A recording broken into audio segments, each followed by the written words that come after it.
오늘 우리가 함께 나눌 말씀은 빈들에 차린 주님의 식탁입니다. 진지 드셨습니까? 식사하셨습니까?를 인사말로 묻는 민족은 그렇게 많지 않을 것 같습니다. 우리는 혈연지간이 아니어도 한 지붕 아래에서 같이 밥을 먹으면 가족처럼 여기면서 식구라고 그렇게 부르게 됩니다. 먹방이 하나의 독립적인 장르가 되는 나라, 일상적 언어 속에 먹는다는 표현이 넘쳐나는 나라이지요. 겁먹고 애 먹고 더위 먹고 나이 먹고 마음 먹고 편 먹고 꼴 먹고 욕 먹고 챔피언 먹고 골탕 먹고 뇌물 먹고 충격 먹고 기억은 까먹고 돈은 날려 먹고 못 먹는 게 없는 사람들, 허탕치면 물 먹었다 그러고, 일이 어긋나면 틀려 먹었다 그러고, 사람이 나쁘면 되먹지 못했다 그러고, 모든 것을 먹는 것과 연결시키는 놀라운 사람들입니다. 유명한 영화 대사가 밥은 먹고 다니냐, 인나라, 만나자는 표현을 굳이 밥 한번 먹자고 표현하는 사회, 사람들로부터 외면당하면 찬밥 신세라고 말하고, 보기 싫은 사람은 밥맛 떨어지는 인간이라고 표현하고, 제 몫을 감당하지 못하면 밥값도 못한다, 밥만 축낸다고 말하는 무시무시한 밥심의 사회. 끓여 먹고 볶아 먹고 뿌려 먹고 헹궈 먹고 튀겨 먹고 삶아 먹고 쪄 먹고 데쳐 먹고 무쳐 먹고 비벼 먹고 말아 먹고 쌈싸 먹고 발효까지 시켜서 먹어내는, 먹는 것을 거의 예술의 경지로 승화시킨 K푸드의 미래는 밝을 수밖에 없다, 이렇게 생각합니다. 밥이나 탕 하나만 시키지도 않은 반찬이 따라 나오는 나라, 웬만한 반찬은 무료로 리필이 가능한 나라, 벚꽃이 흐드러지는 곳마다 꽃놀이 하러 나온 사람들이 꽃은 안 보고 먹기만 하는 나라, 이어령 교수는 이것을 꽃가 하나가 되고 싶지만 꽃을 먹을 수 없기에 꽃 아래서 음식을 먹는다라고 표현했습니다. 먹는 것에 진심인 우리가 가장 좋아하는 성경 본문 오병이어 5,000명이나 한 번에 먹어버립니다. 예수님이 빈들에서 5,000명이 넘는 사람을 먹이신 그 놀라운 이야기 속으로 오늘 잠깐 들어가 봅시다. 12절 말씀을 육하 원칙으로 살펴보겠습니다. 여러분 앞에 화면을 보시면서 제가 묻는 말에 번호대로 대답을 해주시면 좋겠습니다. 언제입니까? 날이 저물어 가매, 저녁 때입니다. 2번, 누가요? 12사도가 예수님께 나옵니다. 무엇을요? 무리를 어쩌자는 겁니까? 어떻게요? 마을과 촌으로 보내서 유하며 먹을 것을 얻게 하라는 겁니다. 왜 그럴까요? 우리가 있는 여기는 먹을 것도 없고 잠잘 것도 해결할 수 없는 곳이라는 것입니다.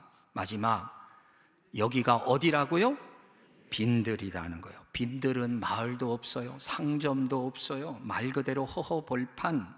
그러니까 지금 그 많은 무리들이 제자들과 함께 이 빈들에서 예수님의 하나님 나라에 대한 말씀을 쫙 듣다 보니까 날이 어두워져 오는데 배가 고픕니다. 어떻게 해야 되나요? 자, 제자들로서는 이 많은 사람들을 감당할 능력이 없습니다. 그래서 그들이 고안해낸 생각 뭐죠? 각자 돌려보냅시다. 그러면 어떻게든 알아서 해결하겠지요.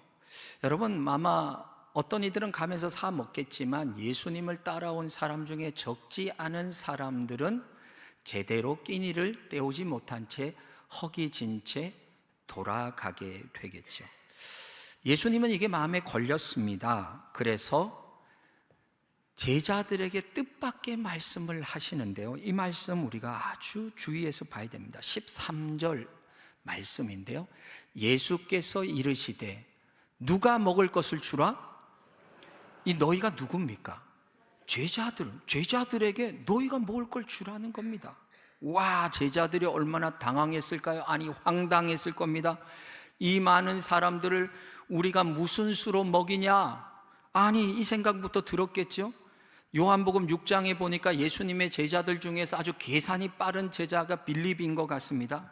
쫙 사람들 보더니만 200데나리온 정도의 돈이 필요하다. 이 다 먹이려면 노동자 하루 일당인 한 데나리온, 요즘 가치로 환산하면 2025년 시급 1030원 곱하기 하루 최대 8시간 노동 8240원 곱하기 200데나리온, 200 대략 1600만 원.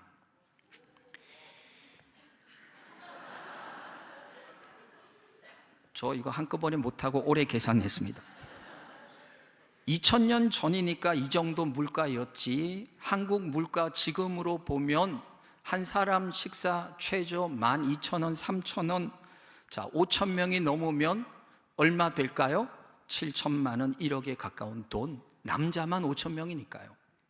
어마어마한 돈이죠.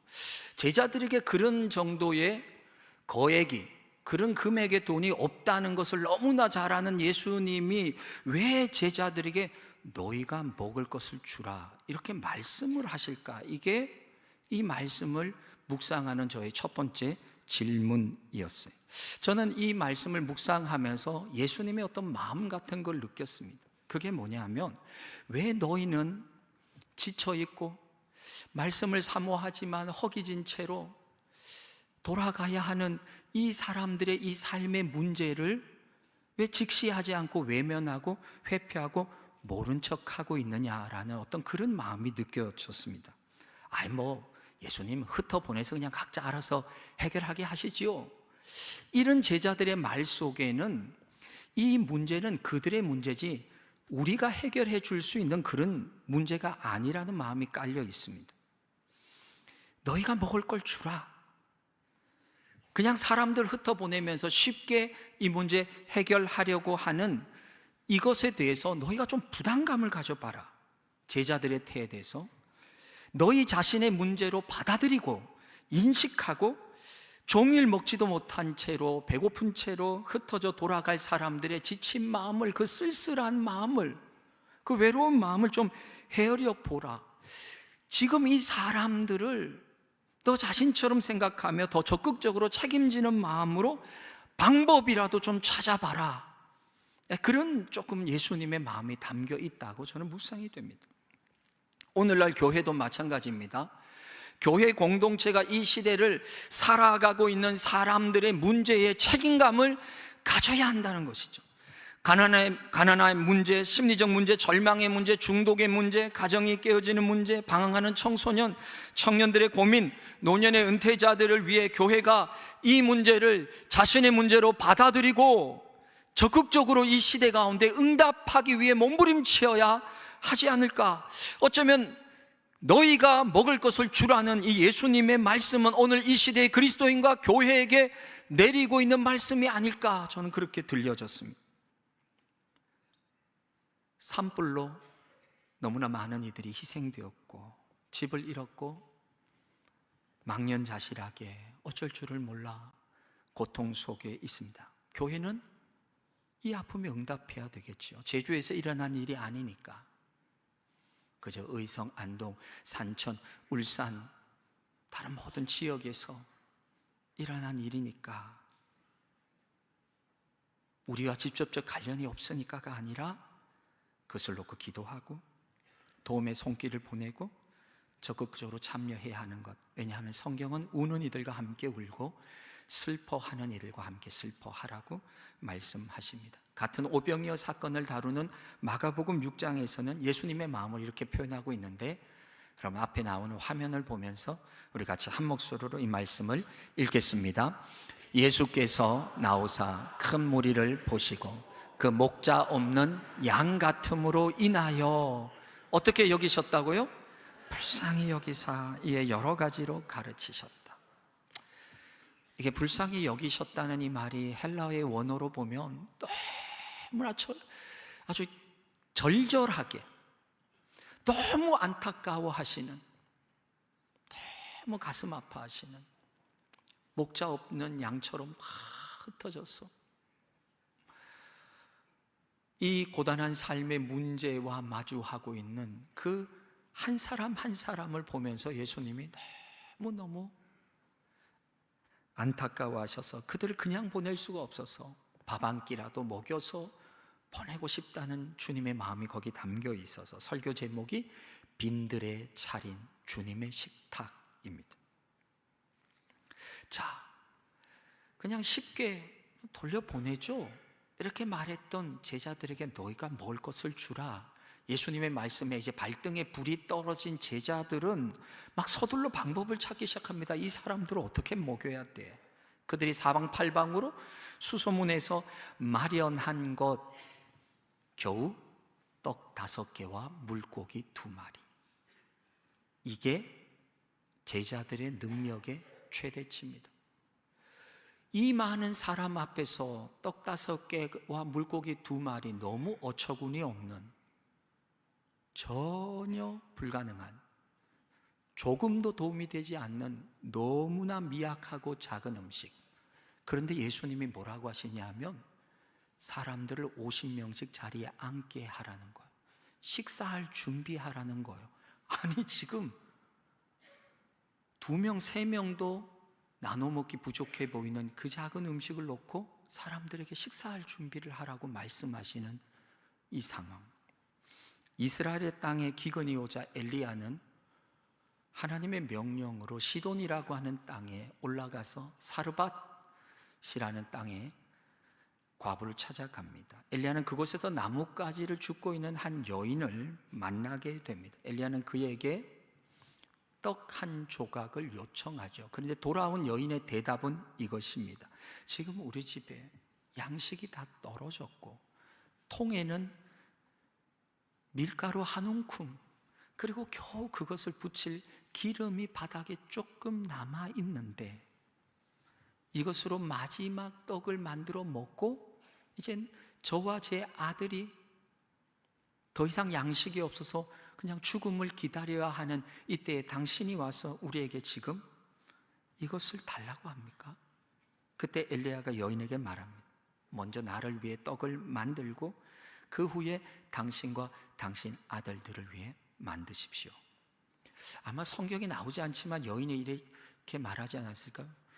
이 선지자는 가는 기가 먹었나 보다. 말귀를 못 알아듣냐. 지금 우리가 이거 먹고 죽음을 기다려야 되는데 이걸 가져오라고? 그때 엘리야가 말합니다. 여호와의 말씀이 비가 지면에 내리는 날까지 통의 가루가 마르지 않고 병의 기름이 떨어지지 않을 것이다. 여인이 엘리야의 말대로 가서 마지막 떡을 만들어 엘리야에게 줍니다. 제가 그 성경을 읽으면서 그런 생각합니다. 여인은 무슨 마음이었을까? 둘 중에 하나겠죠. 첫째, 이 떡 하나 먹고 죽으나 안 먹고 죽으나 죽는 거다. 둘째, 이 이해할 수 없는 이 사람이 하나님의 말씀을 선포하는데 내가 이 말씀을 한번 따라가 보자, 그랬겠죠? 그런데 여러분, 정말 3년 6개월 동안 가뭄이 끝날 때까지 통의 가루와 병의 기름이 떨어지지 않는 기적이 일어납니다. 엘리야의 시대가 지나고 엘리사의 시대가 옵니다. 선지자의 제자였던 남편이 갑자기 죽자, 그리고 남편이 빚을 남기고 죽었는데 빚쟁이가 찾아와서 빚을 못 갚으면 2 아들을 종으로 삼겠다고 하는 이런 어려운 상황에 이 여인이 엘리사에게 달려옵니다. 도움을 요청합니다. 그때 선지자가 이렇게 묻습니다. 당신의 집에 남아있는 게 뭡니까? 아주 중요한 질문이죠. 남편은 죽었고 빚은 갚을 수가 없고 아들들은 이대로 두면 종으로 끌려가는데 여인은 이것을 해결할 능력이 없습니다. 그런데 선지자는 묻고 있습니다. 당신에게 남은 게 뭡니까? 여인이 생각해 보니까 기름 1그릇밖에 없습니다. 기름 1그릇밖에 없습니다. 그러자 선지자가 이런 말을 합니다. 엘리사가 가서 이웃들에게 그릇을 다 빌려오세요. 빌려올 수 있는 모든 것을 다 빌려다가 방에다가 그릇을 다 갖다 놓고, 그리고 방문을 닫고 2 아들과 함께 하나밖에 없는 그 기름 그릇을 가지고 빈 그릇에 기름을 붓기 시작하십시오. 자, 그 여인이 가서 기름을 붓는데요, 신기하고 놀라운 일이 일어납니다. 기름이 계속 나옵니다. 또 차고 또 차고 또 차고, 방에 있는 모든 그릇에 기름이 다 찼습니다. 이 여인의 아들에게 말합니다. 빨리 다른 그릇을 가져와라. 그러자 그 아들이 우리가 빌려온 그릇이 이게 전부예요 말하는 순간 기름이 끊어졌다고 성경이 말합니다. 그리고 엘리사는 그 기름을 다 팔아서 빚을 갚고 그리고 생활하라. 여러분, 왜 이런 이야기들이 성경에 기록되어 있죠? 여러분, 이 세 가지 이야기는 다른 이야기지만 같은 영적 원리를 갖고 있습니다. 떡 5개와 물고기 2마리, 너무나 문제 앞에서 할 수 없는 너무 작은 것, 마지막 남은 가루와 한 그릇의 기름, 사르밧 과부와 선지자의 아내는 이 문제 앞에서 무력합니다. 자기의 힘으로 이 문제를 해결할 수 없습니다. 근데 하나님은 선지자를 통해 물으십니다. 지금 너에게 있는 게 뭐냐? 떡 5개하고 물고기 2마리밖에 없는데요, 기름 한 그릇밖에 없는데요, 가루에 한 움큼의 가루, 통에 한 움큼의 가루밖에 없습니다. 그런데 하나님은 거기에서부터 놀라운 일을 행하고 있으시다는 것이죠. 사람들을 다 함께 한 후에 예수님은 16절과 17절에서 이렇게 기도하십니다. 예수께서 떡 5개와 물고기 2마리를 가지사 하늘을 우러러 축사하시고, 오늘 보면 하나님께 감사 기도 드린 후에 그 다음에 그 떡과 물고기에 축복을 하신 다음에, 자, 예수님이요 제자들에게 먼저 주십니다. 그리고 이것을 받은 제자들이 다시 사람들에게 나누어 주기 시작하는데요, 어떤 일이 일어나느냐? 먹고 다 배불렀더라. 그렇게 성경이 말씀하고 있습니다. 불가능한 일이 일어나게 되죠. 여러분, 5,000명이 먹었느냐 7,000명이 먹었느냐, 얼마나 많은 사람이 먹었느냐가 중요한 게 아니라 이 사건이 우리에게 말하고 있는 교훈이 뭔가, 영적인 원리가 뭔가. 지금 그리스도인들과 한국 교회가 지금 한국 사회에서 일어나고 있는 이 거대한 정치적 구조의 문제, 이 거대한 경제적인 문제, 사회적인 문제, 이 수많은 계속적으로 몰아오고 있는 이 어마어마한 문제들을 해결할 능력이 있느냐? 없다는 것이. 우리가 가지고 있는 건 너무나 작고 너무나 부족하고 그 문제들은 너무나 큰데 그 문제 앞에 서 있는 우리가 가진 것은 너무나 초라한 것들인, 그런데 하나님께서는 오늘도 우리에게 물으시는 거예요. 너희가 먹을 것을 줘라. 우리 이거밖에 없는데요. 그리고 하나님 앞에 감사로 드리자 하나님이 그것에 복을 주시고 우리를 통해 세상 가운데 나누어 주게 하시는데, 나누어 줄 때 우리가 상상할 수 없었던 놀라운 일이 일어난다는 거예요. 그게 뭐냐면 모두가 먹고도 남는다는 거예요. 이것을 압축하면 사람들을 향한 긍휼의 마음이 기적의 출발점이고, 내가 가진 작은 것이 하나님께 드려질 때 감사와 축복이 일어나고, 그것을 우리를 통해 세상 속에 베풀고 나누어질 때 우리가 기대할 수 없었던 일들이 일어나면 모두가 행복해지는 역사가 일어난다는 것이죠. 반대의 경우를 생각해 볼까요?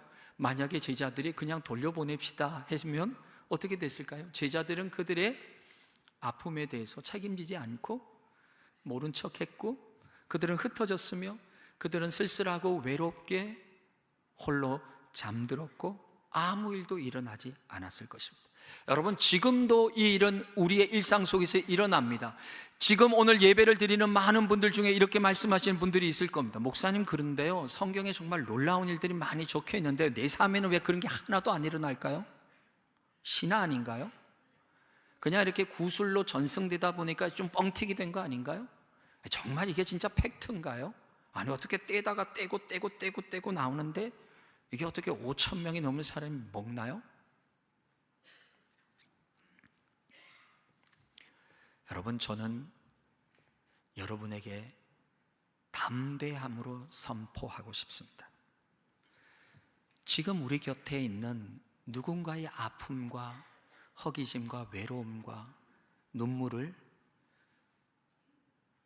우리가 긍휼의 마음과 책임지고 그들 돌봐야 되겠다는 마음이 없이 외면하면 그냥 다 흩어지고 그리고 아무 일도 일어나지 않습니다. 하지만 기적의 시작은 그들에 대한 예수님의 마음을 가지고 내가 가진 가장 작은 것이 하나님 앞에 올려질 때 우리가 불가능하다 여겼던 일들이 가능해지게 되는 것이 기적의 출발입니다. 바퍼 사역을 하는 최일돈 목사님의 책을 읽었습니다. 사람들에게 따뜻한 한 끼 밥을 대접하는 이 사역은 37년째 진행되고 있습니다. 제가 29주년이 되었을 때 그 신문 기사를 보았을 때 그때가 1000만 그릇을 사람들에게 대접했다, 그렇게 나오더라고요. 여러분이 안 놀라실 것을 저는 미리 알고 말씀드렸어요. 1000만 그릇. 여러분, 우리 교회 본당 안에 1000만 그릇으로만 채울 수 아마 못 채울 것 같습니다. 넘치겠죠. 그리고 또 다시 39주년째니 아마도 2000만 그릇까지 됐겠죠. 청량리에서 시작된 그 작은 섬김은 어느덧 대한민국을 넘어 전 세계로 나갔고 지금은 모든 어려운 아프리카와 아시아의 나라들에게까지 먹지 못하는 사람들에게 따뜻한 한 끼 밥을 먹이는 예수님의 사랑으로 이 사역은 놀라운 열매들을 맺어가는 기적을 계속 써가고 있습니다. 근데 여러분, 그 기적의 출발점이 뭔지 아십니까? 제가 그 책을 읽을 때 그런 내용이 나오더군요. 최일도 전도사님, 그러니까 저 신학교를 다니던 전도사님 일대 청량리를 지나가다가 밥을 먹지 못하고 있는 노숙인 청소년, 청년들, 사람들을 보고 마음이 안타까웠다. 이게 기적의 출발입니다. 저 사람들 밥도 못 먹는구나. 내가 저 사람들을 위해서 뭘 해줄 수 있을까? 이게 예수님의 마음이었죠. 그런데 가난한 신학생이 할 수 있는 게 별로 없어요. 용돈을 아끼고 모아서 라면을 샀습니다. 가병에 라면 몇 개를 넣고요. 그 다음에 가스 부스터, 부탄가스하고 그걸 사가지고 넣고요. 냄비 작은 거 하나 넣어가지고 가방 메고 다니는 거예요. 그러다가 청량리에 앉아있는 노숙인을 보면 달려가서 라면 끓여드릴까요? 라면 끓여주면 좋죠. 저 오늘 아무것도 못 먹었어요. 그럼 거기서 냄비 내놓고 부스터에다가 불 켜가지고 물 부어서 라면 뽀 해가지고 끓여드리는 거예요. 그것도 라면 끓여주는 전도사 다니면서 몇 명이나 먹일 수 있겠어요, 하루에. 그런데 그렇게 시작된 그 일이 어느덧 마음에 이제는 라면이 아니라 밥을 좀 대접하고 싶다. 그리고 그 이야기가 퍼져나가고 그 마음에 동의한 사람들이 후원을 하고 헌금을 하면서 바퍼 사역이 시작이 됩니다. 그것을 알게 된 청량리 시장의 상인들이 재료들을 막 주기 시작하고요. 진짜 하나님의 기적이 일어나기 시작합니다.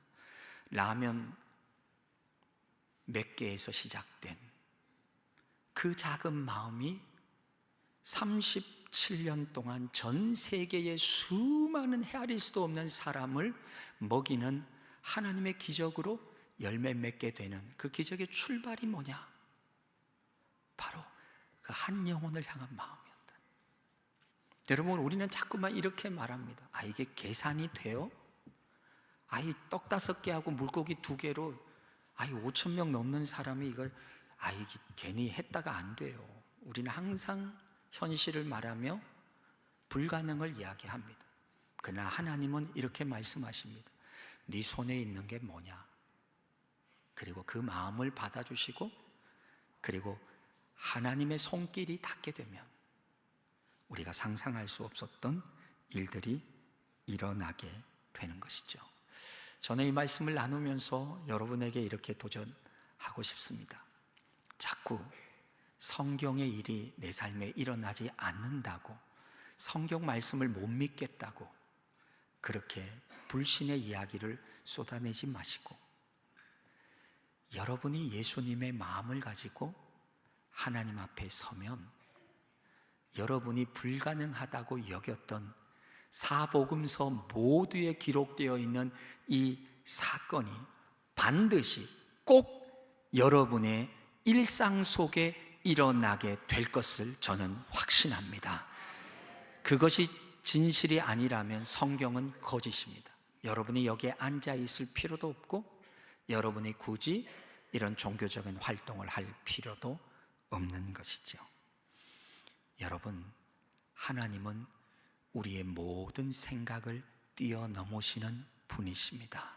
하나님을 우리의 경험 안에 제한하고 우리의 현실 앞에 제한해 둠으로써 우리는 그 하나님의 역사를 계속 경험하지 못하는 상황 속에 앉아서 불신의 말들을 늘어놓게 되죠. 그러나 오늘 이 말씀의 영적 원리처럼 그냥 돌려보내지 아니하고 그들을 가슴에 품고 하나님 앞에 내가 가진 작은 것을 감사로 드리고, 그리고 축복하여 우리의 손에서 세상으로 흘러나가면 하나님의 행하실 놀라운 일들은 이 땅 제주에서 엄청난 역사가 되어 열매를 맺을 줄로 믿습니다.